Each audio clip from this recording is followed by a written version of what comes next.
네, 5월 10일 화요일이고요. 여의도 인사이트로 이어가 보겠습니다. 이코노미스트 김한진 박사님의 인사이트와 오늘은 함께합니다. 박사님 어서 오세요. 네, 안녕하세요. 네, 박사님 이제 주로 박사님께 한 뭐 1년 전, 2년 전, 뭐 그렇게 멀리도 안 가도 어쨌든 예전에 뵀을 때는 주로 경제 지표, 거시 이런 것만 거의 여쭤봤던 것 같은데 요즘 많은 분들 만나시면은 박사님께도 삼전사연, 익스사연 뭐 이런 거 사람들이 좀 묻지 않으세요? 어떠세요? 분위기? 네, 많이 네. 묻죠. 아, 예. 정말요? 네. 뭐라고 답하십니까? 뭐 아직은 조금 괜찮지 않나 뭐 잘은 모르겠지만 그렇게 대답하고 있습니다. 긍정적으로. 네. 네. 사실은 저도 오늘 그런 질문으로 좀 시작을 할까 해서 네, 이렇게 좀 밑밥을 깔아봤는데 오늘 좀 시작이 흔들렸거든요, 사실. 근데 이게 뭐 여러 가지 원인이 있었다. 뭐 이런 얘기들이 있어서 뭐 한 가지 원인이 아니라 좀 여러 가지가 복합적이었다라는 얘기들 때문에 좀 감 잡기가 쉽지 않아서 시장을 전반적으로 어떻게 보셨는지 박사님의 의견도 좀 듣고 싶었어요. 뭐 유망한 기업이라고 해서 뭐 쉬지 네. 않고 오르는 법은 없죠. 특히나 그렇죠. 뭐 최근에 열기는 대단했잖아요. 네. 코스피 자체를 보니까 1000포인트에서 3000포인트 가는데 한 14년이 걸렸더라고요. 그런데 그 3000포인트 갔다가 지금 코로나 때 1400까지 빠졌다가 3000 간 거잖아요. 그렇죠. 2002년, 2022년인가요? 그리고 이제 빠졌다가 어쨌든 3000 찍고 지금 8000 근처까지 오른 데는 뭐 4년이 채 안 걸렸습니다. 그러니까 정말 낯선 지수 때 3000, 4000, 5000, 6000, 7000 이게 얼마나 급하게 올랐을까? 음. 정말 광속으로 오른 거죠. 그리고 지금 하이닉스가 1년 전이 16만 닉스였거든요. 삼성전자가 5만 전자였고 세상에. 하이닉스가 10배 오르고 삼성전자가 6배 올랐습니다. 그러니까 좀 과속을 했죠. 근데 이제 과속과 과열 뭐 같은 얘기지만 음. 그것과 이제 뭐 정말 이제는 버려야 될 때냐, 음. 즉 그 종목이 혹은 시장이 거품이냐, 이거는 조금 다른 것 같아요. 네. 네. 최근에 올랐던 배경을 보시면은 저는 조금 놀란 게 네. 미국 쪽에서 먼저 이게 CPU 기업들 뭐 인텔이나 AMD나 퀄컴 주식들이 이제 3월 말부터 많이 올랐잖아요. 한 70% 올랐는데 반도체 지수도 지금 뭐 속스 같은 거 보면은 6주 연속 올랐거든요. 쉬지 않고. 그런데 한 2월, 3월에 어떤 일이 있었는지를 제가 한번 뉴스를 검색해 보니까 없었어요. 음. 오히려 조금 우려의 목소리가 많았습니다. 음. 그런데 4월 들어서 그것도 4월 한 17일 정도 한번 차트를 보시면은 네. 이게 그 4월 17일 날 1분기 S&P 500 기업들의 이익 증가율을 13.2%로 전망을 했어요. 네. 그런데 5월 1일 날 27.1%로 바뀌었습니다. 이 두 주 동안 무슨 일이 있었을까요? 와. 그리고 연간 전체로는 4월 17일만 해도 4월 중순만 해도 18%로 봤는데 20.6%로 좀 상향 조정됐고요. 특히 1분기 실적이 완전히 뭐 이렇게 상향 조정해도 되나 할 정도로 조정이 됐는데 이게 전부 반도체입니다. 네. CPU 반도체. 그러니까 뭔가가 변화가 있었던 거예요. 그리고 이거를 반영해서 물론 이제 주가는 이전부터 오른 거죠. 이미 소문이 돌았기 때문에 3월 말부터 조금 CPU 반도체 주가가 무섭게 오르고 좀 작년부터 올라왔던 연장선상에서 이번에 우리 투톱 종목들도 좀 급하게 올라서 전체적으로는 뭐 반도체 미국 S&P 500 반도체를 보니까 기술적으로 200일 이동 평균선에 거의 한 30%가 넘는 괴리율을 보였고 이격이라고 그러죠 보통. 그리고 우리 같은 경우도 보통 60일 이동 평균을 많이 보는데 지금 133%, 그러니까 33%나 지금 그 괴리가 벌어졌어요. 60일 이동 평균 대비. 최근 한 1, 2년간 제일 많이 벌어졌을 때가 한 137%였으니까 조정이 나올 때가 됐습니다. 아, 예. 최근에 근데 보면 여러 가지 뭐 전쟁이 사실 마무리된 것도 아니고 여러 가지 이슈가 있음에도 불구하고 이것을 실적이 이긴다. 컴퓨팅 파워의 수요가 이긴다. 뭐 이런 논리로 이제 시장이 이제 가고 있는 건데 거기에 최대 수혜는 또 우리나라다. 이런 얘기도 있고요. 그래서 이렇게 막 갔는데 어제 시장부터 좀 신경 쓰이는 부분이 있다면 이제 앞서서도 그런 얘기 잠깐 했었는데 금리거든요. 10년물 미국 10년물 국채 금리가 4.4를 넘어섰더라고요. 보통은 4.4, 4.5 요 부근 가면 꼭 트럼프의 타코가 나오더라 뭐 이럴 정도로 좀 민감한 레벨대잖아요. 그래서 이제 오늘 밤에 CPI도 나오고 하니까 고용 쪽과 물가 쪽 또 금리 쪽이 어떻게 움직이고 있는지 요 부분을 좀 박사님께 듣고 싶거든요. 네.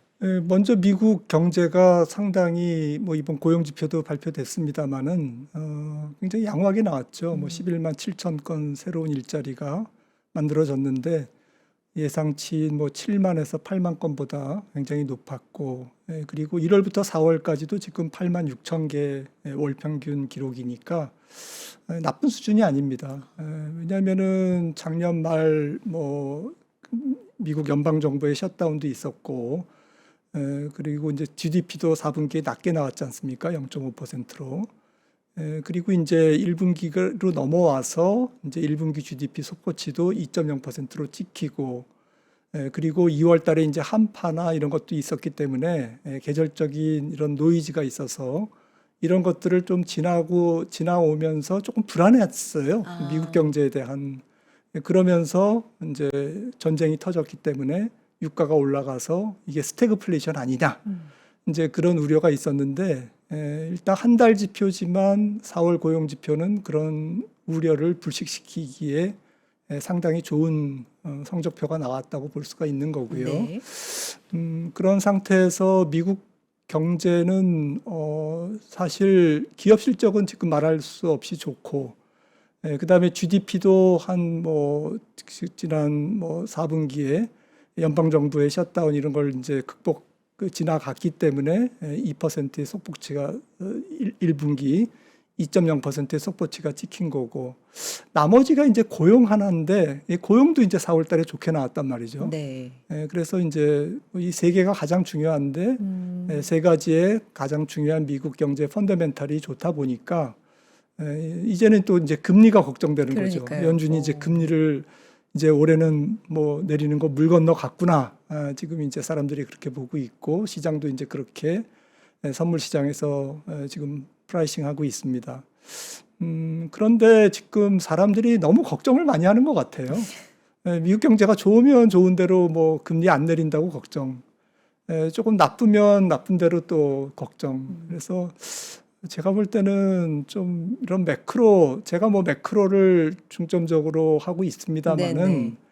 매크로 시대는 아닌 것 같아요. 올해 미국 경제가 조금 불황으로 들어갈 가능성은 딱 한 가지밖에 없습니다. 어떤 거요? 호르무즈가 한 2달 정도 더 막히면 음, 하반기 특히 이제 가을 이후에 4, 4분기 이후에 경기 침체까지는 모르겠지만 경기가 확연히 둔화되는 확률이 70% 이상으로 높아집니다. 아, 그것만 제외하면 제가 볼 때는 좋다고 보는 가장 큰 이유가 이번 고용에서 저는 조금 사람들이 좀 주의 깊게 안 보는 부분인데 고용 구조가 바뀌었다고 생각합니다. 그러니까 지금의 미국의 약간 타이트한 좋은 고용 컨디션은 상당히 오랜 기간 지속될 수 있다라고 생각을 해서 연말까지 미국 소비는 위축되지 않겠구나라는 좀 확신을 갖게 됐어요. 네. 그 이유가 이제 그 경제 활동 참여율이라는 게 있는데요. 제가 이렇게 한번 그래프를 한번 뽑아왔는데 미국 고용통계국에서 발표한 지표입니다. 이게 코로나 때고요. 코로나 때 이제 급락을 했죠. 이거는 모든 경제 활동 인구를 생산 가능 인구로 나눈 겁니다. 그러니까 노동 공급 곡선이라고 보시면 되는 건데요. 이게 지금 계속 내려왔죠. 내려오고 있죠. 근데 코로나 때 비해서 어떻습니까? 지금 낮은 수준이잖아요. 네. 코로나 때 한 번 고용 충격이 있었던 거예요. 그래서 조금 그 노동시장을 떠난 사람들이 많은 겁니다. 일단 뭐 코로나 걸려서 또 조기 은퇴자, 그 다음에 트럼프 이기 들어서 지금 불법 이민자를 쫓아내니까 특히 많은 산업 분야에서 그 고용이 많이 일어나는 산업 분야에서 지금 이렇게 둔화되고 있습니다. 그러니까 기업들이 대규모 해고만 안 나오면 절묘한 아주 기이한 균형 상태인 거죠. 파월 의장이 얘기했지 않습니까? 고용 시장이 아주 기묘한 균형 상태다. 네. 이걸 얘기하는 겁니다. 그런데 기업들이 이제 과연 이제 해고를 늘리느냐? 이제 해고를 늘리는 거에 대한 정보는 우리가 주간마다 발표되는 주간 실업수당 청구 건수, 그리고 2주 연속 실업수당을 계속 받는 계속 실업수당 청구 건수. 이게 전자는 지금 20만 7천 건 정도에서 왔다 갔다 하고 2주 연속은 지금 176만 건 정도에서 왔다 갔다 하는데, 미국 경제에서 과거 불황 초입이 실업수당 청구 건수가 보통 30만 건이에요. 지금 그다음에 네. 지금은 20만 건이죠. 뭐 약간 왔다 갔다 하지만. 네. 그리고 2주 연속은 불황 초입, 불황의 정점이 아닙니다. 불황의 정점에서는 50만, 60만이고요. 불황의 초입에서는 300만입니다. 그런데 지금 176만이거든요. 네. 그러니까 물론 고용이 뭐 하반기에 나빠질 수 있죠. 유가가 뭐 한 2달 동안 뭐 130불 위에서 움직인다든지, 내지는 뭐 무슨 이상한 일이 생긴다든지 하면 그런 일이 있을 수 있는데 우리가 대응 가능하다는 거죠. 마켓 입장에서는. 이게 물론 이제 고용 지표라는 것도 다달이 들쭉날쭉 나오지만 추세가 중요하니까 투자자분들이 너무 미국 경제에 대해서 올해 걱정을 할 필요는 없다. 고용 버퍼가 불황으로 가는 데까지 조금 버퍼가 존재한다. 그러니까 충분히 대응할 수 있다라는 거죠. 그런 측면에서는 조금 미국 경제에 대한 고민은 조금 내려놓고, 저 같은 이코노미스트 얘기보다는 조금 시장 지표, 그다음에 기업 실적, 네. 그다음에 시장에 내재된 단기 과열 뭐 기술적인 뭐 여러 가지 지표들, 이런 거에 좀 더 집중하시는 게 좋을 것 같아요. 매크로의 시대가 아니다. 매크로 시대 아닙니다. 매크로를 보시는 박사님께서 네. 그렇게 또 말씀해 주시는 부분이 인상적인데, 근데 이게 갑자기 매크로의 시대로 갈 수가 있다고 저는 생각을 하거든요. 분위기가 이렇다가. 왜냐하면 금리에 대해서 뭔가 변곡점이 나왔을 경우에는 이거는 시장이 좀 어떻게 받아들이냐에 따라 맞습니다. 네, 매크로의 시대로 갑자기 또 변할 수가 있다고 생각해서 네. 그 어떤 동향은 저는 주시를 해야 된다고 생각을 동향은 하거든요. 주시해야죠. 네. 그래서 방송은 들으시고 그냥 뭐 지금 당장 걱정하실 게 없다는 거지. 네. 금리가 예를 들어서 4.5%를 뭐 훌쩍 넘고 뭐 30년물이 5.0%를 훌쩍 넘으면 시장 못 버티죠. 왜냐하면은 밸류에이션이 지금 높아져 있잖아요. 그래서 뭐 가장 중요한 올해 리스크 지표라고 한다면 저는 금리인 것 같아요. 그래서 연준이 특히 올해 금리를 좀 내릴 가능성이 없잖아요. 인플레이션이 올라와도. 오늘 저녁에 CPI가 나오지만 네. 뭐 3.6에서 3.8까지 보거든요. 그리고 근원도 조금 올라갈 것 같고, 전월비로도 헤드라인이 뭐 0.45 정도 보고 있고, 그래서 제가 볼 때는 금리가 조금 조정의 빌미로 항상 언제든 작용할 수 있을 것 같아요. 하지만 이제 본 게임, 금리가 정말 추세적으로 올라가는 타이밍은 지금보다는 조금 더 경기가 과열돼야지 가능하다라는 거고요. 만약에 이제 유가가 호르무즈가 잘 안 풀리면서 유가가 더 이제 치솟는다면 이거는 뭐 말할 것도 없죠. 뭐 바로 뭐 한 여름쯤에 CPI가 4% 육박할 겁니다. 뭐 당장 뭐 4월 달 CPI가 뭐 3.67 요 정도 찍힐 것 같은데 뭐 4%는 유도 아니고요. 그러면 아무리 헤드라인이라도 연준 입장에서는 뭐 유가나 뭐 이런 변동성이 큰 거 빼면 괜찮아라고 볼 수는 없는 거거든요. 2022년 같은 경우도 결국엔 근원 지표가 7%까지 갔어요. 네. 연준이 금리를 525bp를 1년 5개월 만에 올리는 그러한 장면에서 결국에는 헤드라인이 먼저 가고 근원 물가가 뒤쫓아 간 겁니다. 그래서 연준이 팔짱 끼고 있을 수가 없죠. 지금 유가가 치솟으면. 그래서 역으로 트럼프가 탁화할 거다. 이란과의 협의에 도장 찍을 거다라고 오히려. 생각을 하는 거죠. 네.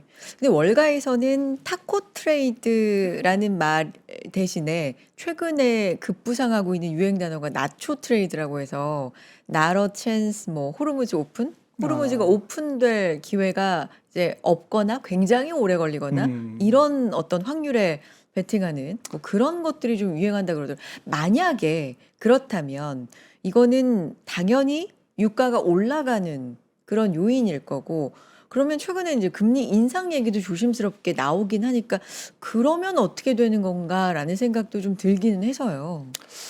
연준 입장에서는 지금 분열이 뭐 지난 FOMC부터 나타났는데 네. 조금 더 심해질 것 같아요. 달이 갈수록.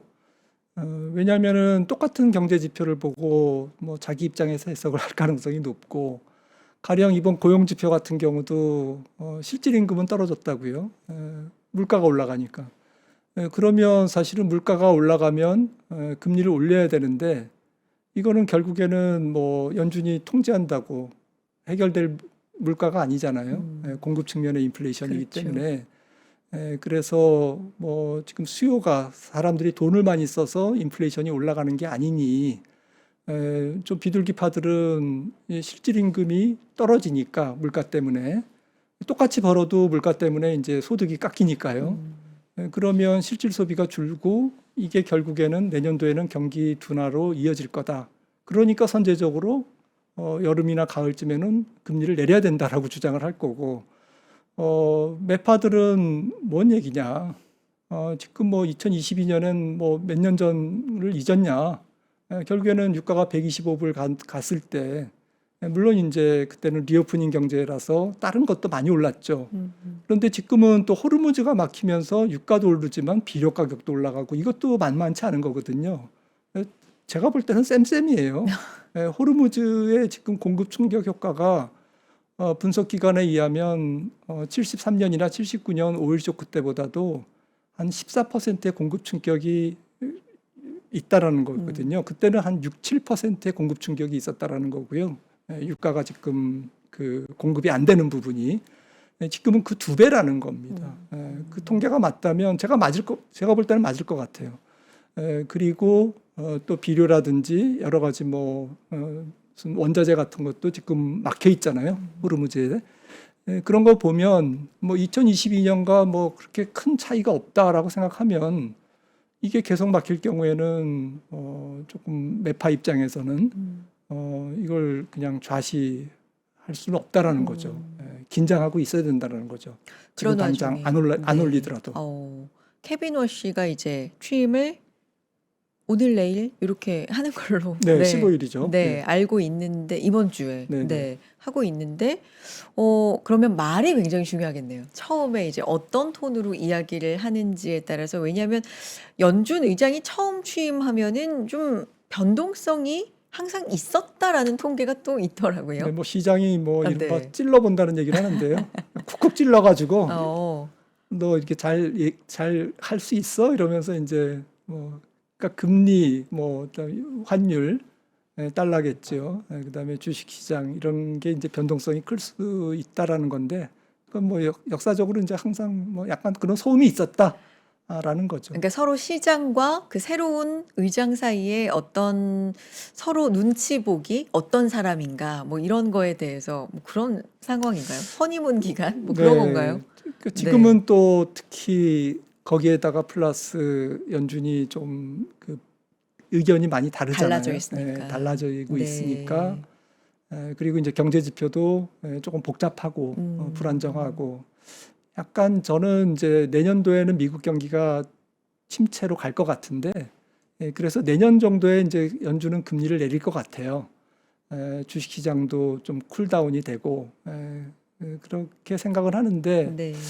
올해는 일단 선거 때문에 뭐 안 내릴 거고 또 선거가 아니더라도 내릴 근거가 좀 희박할 것 같아요. 금리를 내리기에는 경제 지표가 또 기업 실적이 GDP가 잠재 성장률이 1.8 뭐 그 정도인데 2% 이외에서 성장해서 내년도에 경기 침체로 가는 중요한 단서가 보여야 내리는 거죠. 그리고 선제적 금리 인하는 사실 아무 때나 하는 건 아니거든요. 좀 신호가 보이고 그리고 많은 사람들이 연준 위원들 12명 중에서 적어도 3분의 2 정도는 동의해서 물론 이제 의장은 지금 비둘기이기 때문에 비둘기일 것으로 추정이 되기 때문에 한 추정이 3분의 그래도 3분의 2는 동의해야 네. 되는 거죠. 그런 정당성이 확보돼야 금리 인하를 하는 건데 그런 단서가 없을 것 같아요. 네. 뭐 주가가 50% 폭락하지 않는 한. 지금 분위기로 봐서는요. 사실 뭐 전쟁도 이슈, 그 전쟁의 이슈 이런 것도 다 이기는 게 기업의 이익인 것 같거든요. 특히 뭐 우리도 반도체지만 미국도 반도체, 메모리, AI 중심으로 해서 지금 실적 발표가 거의 뭐 80% 기업들 이루어졌는데 굉장히 좋은 실적이 나오고 있고 이걸 중심으로 해서 지금 주가를 사상 최고치로 끌어올리고 있는 거 아니겠습니까? 박사님, 그러면 금리 인상까지만 안 가면 그냥 동결로 유지만 해도 굳이 인하를 안 시켜도 이익의 힘으로 주가는 계속 가는구나라는 어떤 증거가 되고 있는 것 같기도 하고요. 제 생각에는 어떻게 보십니까? 네, 그러니까 네. 뭐 유명 투자자 폴 튜더 존스가 네. 인터뷰를 그렇게 했잖아요.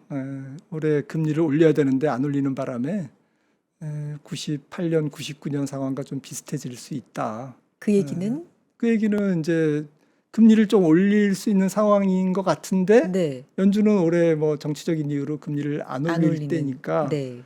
내리지만 않아도 올려야 되는 상황에서 안 올리기만 해도 경기는 좋죠. 뭐 골디락스죠. 기업 실적은 뜨겁죠. 경제는 뭐 기업 실적하고 거꾸로 가면 이제 안 되는데 거꾸로 가는 정도도 아니고 방향을 맞추는 이게 좀 꿍짝을 맞추는 정도의 그냥 뭐 한 2%, 뭐 2% 초반대 성장률 굉장히 좋잖아요.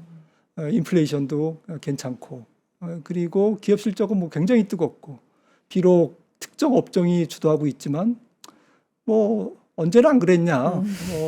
항상 뭐 이 혁신 기술이 이렇게 슈퍼 사이클이 올 때는 원래 돈을 버는 기업들 승자 독식의 시대야. 네. 약간 잔인하지만 독과점이 이루어질 수밖에 없는 시대고 그런 시대라서 몇몇 기업들이 돈을 벌어라는 것을 시장은 지금 받아들이고 있는 중이고요. 뭐 전 세계가 지금 그렇습니다.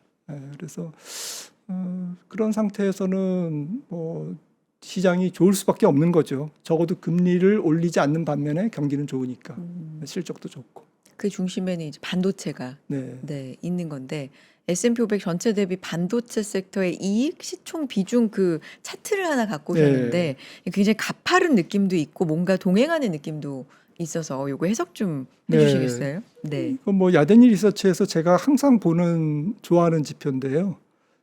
이게 반도체 섹터의 포워드 이익 비중, 12개월 예상 이익 비중이 지금 한 47% 되네요. 그리고 시가총액 비중이 뭐 좀 비슷합니다. 조금 낮죠. 그러니까 지금 장세가 물론 이제 포워드 이익이 거짓말이고 이게 이제 얼토당통한 말도 안 되는 수익 추정이다라고 하면 이제 이거는 거품이지만 좀 그럴 리는 없잖아요. 그래서 그렇다면은 이거는 지금 장세의 성격이 실적 장세다라는 거죠. 그러니까 뭐 거품이냐 아니냐 지금 논쟁을 사람들이 이제 불안하잖아요. 네. 항상 투자하면서도 불안한데 저는 거품이 아니라고 생각을 합니다. 우리도 마찬가지고 우리는 뭐 더하죠. 지금 투톱의 시가총액 비중이 한 7%까지 올라왔을 건데 거의 이제 반에 45% 육박. 네. 절반 가까이 되죠. 네. 그런데 영업이익 비중은 지금 70%거든요. 예상이익 기준으로 코스피 전체에서 그러니까 46%대 70%이 괴리만큼 주가가 올라가려고 하는 속성이 있는 거죠. 그리고 또 한 가지는 이제 작년 대비 올해 이익 증가율이 지금 한 6배 정도, 합산 영업이익이 올해 한 600조, 조금 보수적으로 봐도 한 600조고, 그 다음에 시가총액, 그 합산 시가총액은 한 3,000조니까, PR이 한 5배 정도, 삼성전자와 하이닉스를 합치면 네. 평균이 한 5배 정도. 그런데 우리가 여기서 주목해야 될 것은 주가의 주식시장에서는 항상 꿈의 기울기가 중요한 거잖아요. 그렇죠. 2024년에 이 삼성전자와 하이닉스의 합산 영업이익이 50조였습니다. 네. 그리고 작년이 이제 97조였고 네. 올해가 600조고 내년도가 지금 높게 보면 800조까지 와, 보고 있거든요. 정말. 네. 그러니까 재작년 대비 작년이 더블이고 이익이 또 작년 대비 올해는 6배, 평균 그렇죠. 6배고 근데 올해 대비 내년은 만약에 800조 지금 애널리스트들의 컨센서스대로 나온다면 1.5배도 안 되죠. 한 50% 되는 거죠.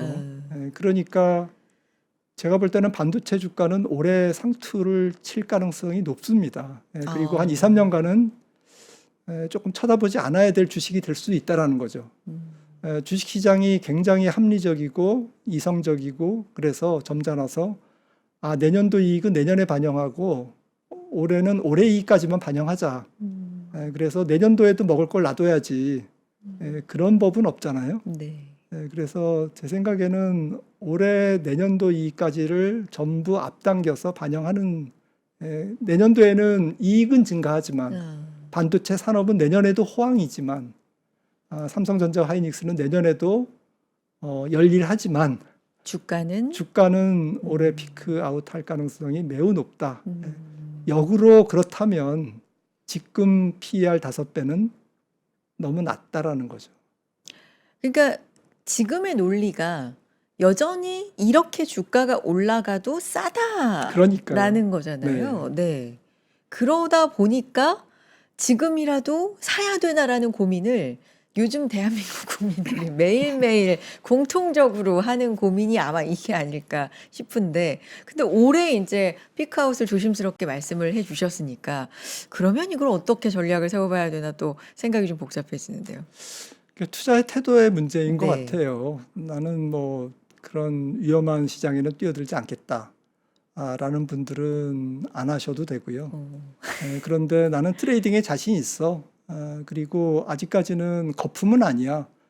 이성적인 과열일 뿐이지. 이성적인 과속일 뿐이야. 근데 그 과속이 펀더멘털에 근거한 과속이기 때문에 고로 지금은 거품은 아니야. 그래서 앞으로 항상 시장은 마지막에 많이 올라가잖아요. 주가가 예를 들어서 10루타 종목이 제일 많이 올라갈 때가 제일 끄트머리거든요. 끄트머리에서 2배 올라가면서 5배 오르는 데는 한 4년 걸렸다가 그 다음에 5배에서 10배, 그러니까 2배 올라가는 거죠. 2배 올라가는 거는 한 6개월 만에 올라가는 거죠. 그 대표적인 사례가 2000년 닷컴 버블입니다. 2000년 닷컴 버블 한번 감상하시겠어요? 네네. 추억의 닷컴 버블인데요.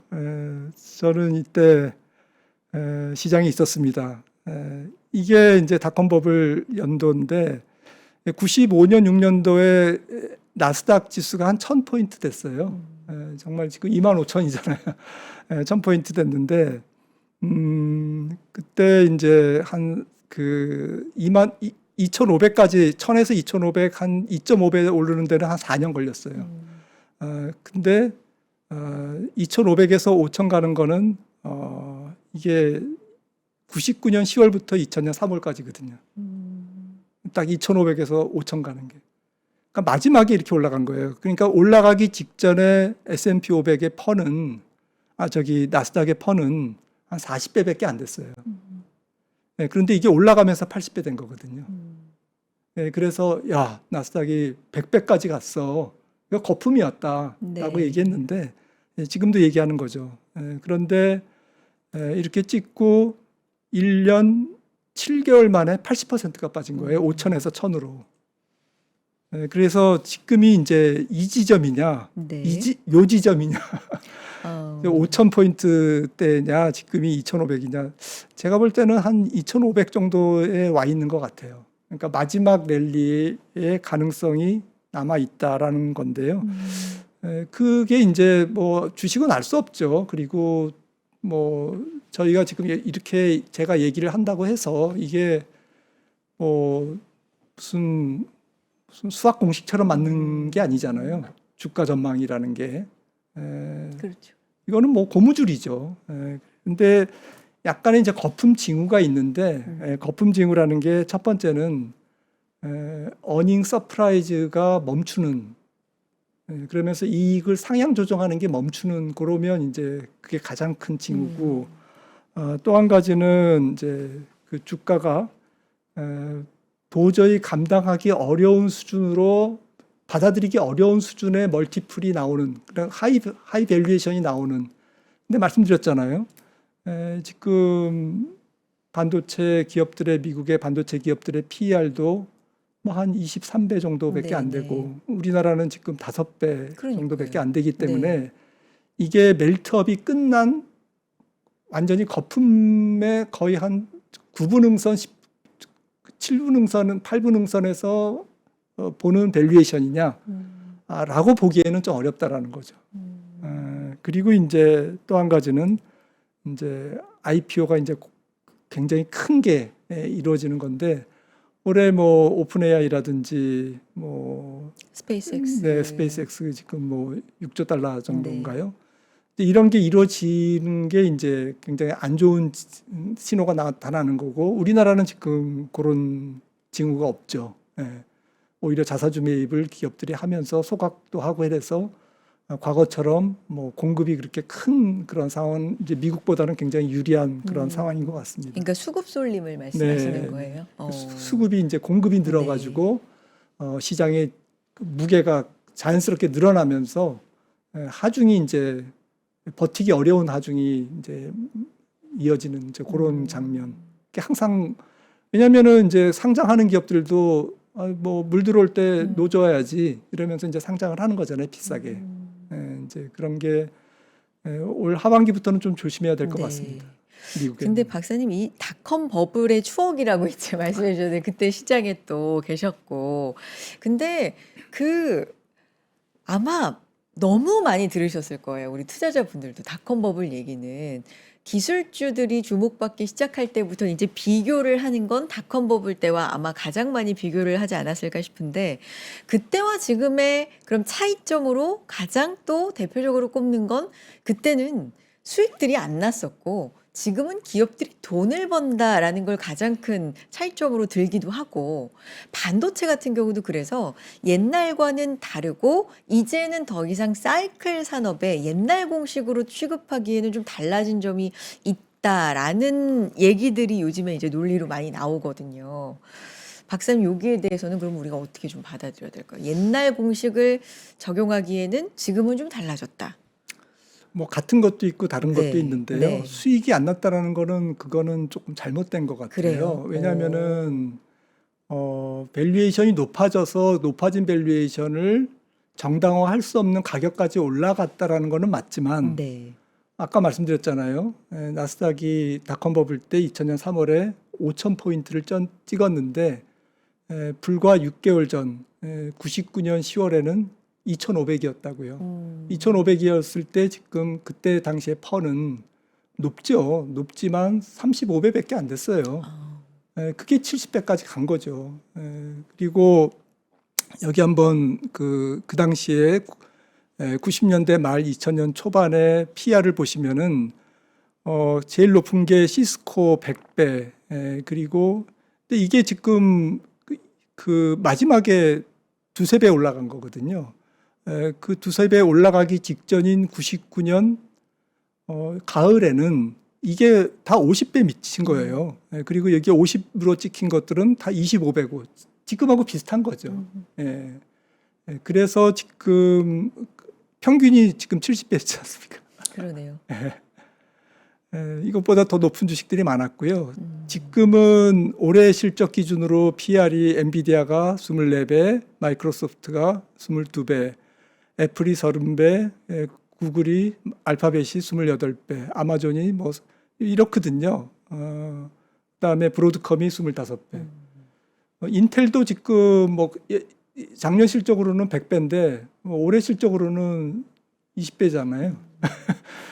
그러니까 CPU가 다시 또 네. 살아나면서. 거듭 말씀드리지만 나스닥이 상투를 찍은 2000년 3월로 보기에는 지금은 PR이 조금 낮다라는 거고 그 당시에도 주가가 많이 올라가서 그것을 수익이 정당화하지 못하는 그런 거였지 그때도 돈을 버는 기업들은 벌었다. 그런데 그때는 뭐 제 기억으로는 조금 달랐던 부분은 조금 그 닷컴자만 붙어도 다 올라갔던 것 같아요. 근데 지금은 철저하게 돈 버는 기업 위주로 갑니다. 심지어는 최근에 돈을 벌 수 있냐 없냐를 따지기 시작하고 그리고 하이퍼스케일러조차 돈을 벌어서 열심히 다른 데서 벌어서 데이터 센터에 투자하니까 그거 진짜 돈 버는 건 맞아? 라고 시장은 계속 따지고 묻고 있거든요. 그리고 실제로 돈을 버는 CPU나 반도체 기업들은 주가가 최근에 올라갔고 그렇죠. M7은 실제로 많이 주가가 지금 주춤하잖아요. 네. 그 훨씬 지금 이성적이에요. 아, 마지막 판에 지금 닷컴 버블의 마지막 판은 닷컴이라는 거 붙으면 인터넷자 붙으면 마치 70년대 해외 건설 우리나라 붐이 불었을 때 네. 건설주가 엄청나게 올라갔죠. 네, 30일 네, 네. 상한가 찍고 그 당시에는 상한가 폭이 4%인가 뭐 이랬었는데 저도 그때 시장이 없었습니다. 그랬을 때 해외 건설 면허만 받아도 무조건 상한가 치는 이제 그런 것과 비슷한 현상이 99년 닷컴 버블이었고 지금은 그렇지 않죠. 네. 네. 그렇죠. 근데 얼마 전에 미국 시장에서 그 신발 회사인가요? 신발 회사가 네. AI로 사명을 네, 네, 네, 바뀌었는데 네. 뭐 급등한 그런 사례가 있기는 하루아침에 뭐 몇 배 그러니까요. 뛰었죠. 네. 그래서 그걸 보면서도 참 AI와 붙으면 네. 이런 생각을 하기는 했는데요. 그래서 네. 광범위하게 확산은 안 되고 있습니다. 알겠습니다.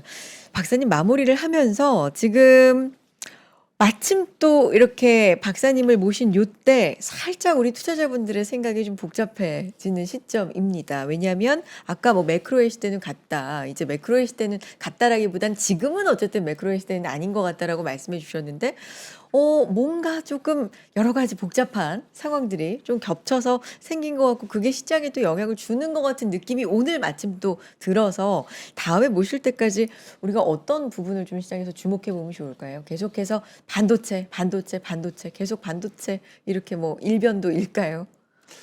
그러니까 아까 말씀을 네. 드리다가 말았는데 네. 사실은 지금 투자해야 되느냐 반도체를 말아야 되느냐라는 부분은 투자의 태도에 대한 문제인 것 같아요. 그리고 성향의 문제고 지금부터는 사실은 여기서 주가가 올라간다면 조금 비중을 줄이거나 현금 비중을 높이는 전략이 맞고 그런데 사실은 반도체 이외에 뭐 우리나라 주식 좋은 게 많죠. 근데 시장이 순환매를 하고 사이좋게 갈지 동생인 코스닥도 한번 올라가고 뭐 그렇게 갈지 지금은 그렇지 아니면 못하지만. 잔인하게 반도체만 끝까지 가고 떨어질 때는 같이 떨어질지 이거는 저도 모르겠습니다. 네.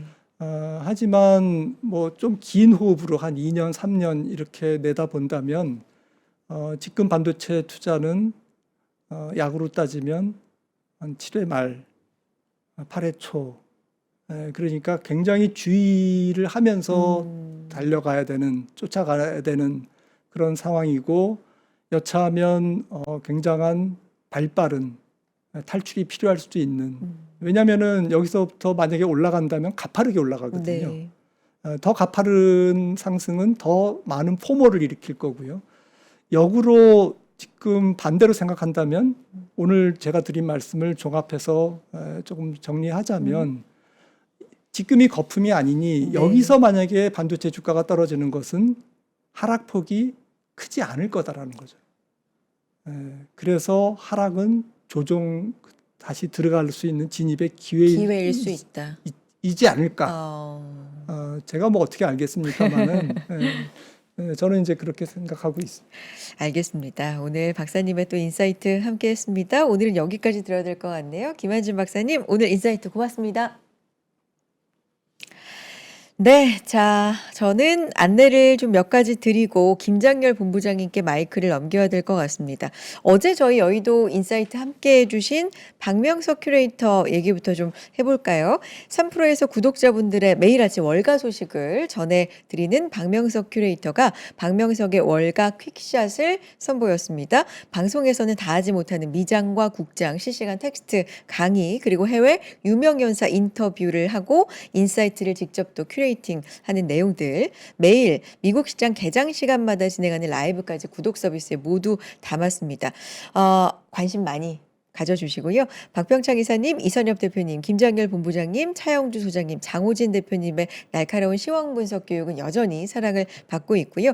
결국 공부하고 계속 준비하는 자가 시장에서 수익을 낸다 증명이 되고 있잖아요. 이렇게 제공 콘텐츠 6분의 진짜 투자 교육이 담긴 시황 분석 영상 강의, 또 매일 실시간으로 쏟아지는 스팟 시황 분석 강의 함께 하시면서 극도의 수익도 내보시길 바라보겠습니다. 또 하나 안내를 드릴까요? 캐시우드 웹세미나 안내 드리겠습니다.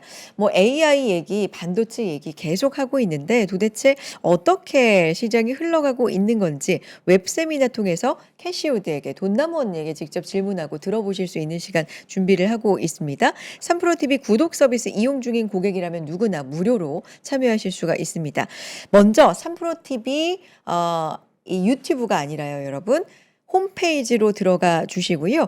기존 구독자분들은 구매 신청하기 버튼을 반드시 눌러주셔야 참여가 확정이 되겠습니다. 근데 아직 구독 전이시라면 영상 아래 링크에서 구독 서비스 정기 결제 완료 후에 구매 신청 버튼까지 눌러주시면 또 무료로 참여가 확정이 됩니다. 5월 21일 저녁 8시입니다. 투자를 확신으로 바꿔드릴 그 현장에서 기다리겠습니다. 많이 신청해 주시기 바랍니다. 자, 단독 방송 김장렬 본부장님과도 많이 함께 해주세요. 내일 클로징벨 라이브로 인사드리겠습니다. 고맙습니다.